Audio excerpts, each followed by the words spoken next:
neglected and turned away by the system. Exactly.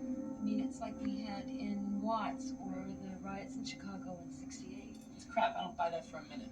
Calling a riot an irrational expression of rage, that's such a cop-out. It's opportunism at its worst. It's a bunch of people grabbing any excuse they can find to go and loot a store. Nothing more. You know, the fact that these people ripped off the stores in their own communities, all that reflects is the degree to which these people have absolutely no respect for the law at all, and certainly no concept of, like, community or civic responsibility. But wait a minute, white people commit crimes against white people too. Yeah, but they're not offing each other in record numbers all over America. Look at the statistics, for Christ's sakes. It's 1 in every 3 black males is in some phase of the correctional system. Is that a coincidence, or do these people have, you know, like a racial commitment to crime? Not only that, they're proud of it.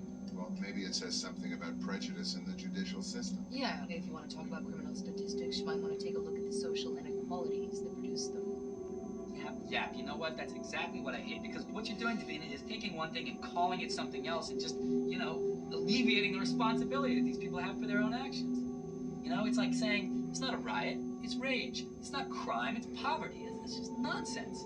Bullshit. You know, it's exactly what happened in this trial, too, because the media twisted things around so people got all focused on, you know, these cops and whether or not they were going to get convicted and whether Rodney King's civil rights had been violated. I mean, everybody lost sight of old Rodney King himself. I mean, the guy's a multiple felon.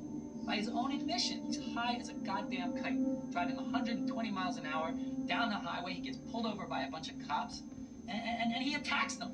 He attacked police officers. That's the bottom line. And he walked. Yeah, and there's some yahoo over there with a video camera who turned it on halfway through, so that all we see is them hitting him. Exactly. You know, you got your Powell and Kuhn winding up and cracking him with billy clubs, and Briseño's kicking him in the back of the skull, so it looks severe, you know? And people are going, oh, this poor guy who attacked 4 cops, and those cops end up on the stand defending themselves for using absolutely standard textbook self-defense procedures.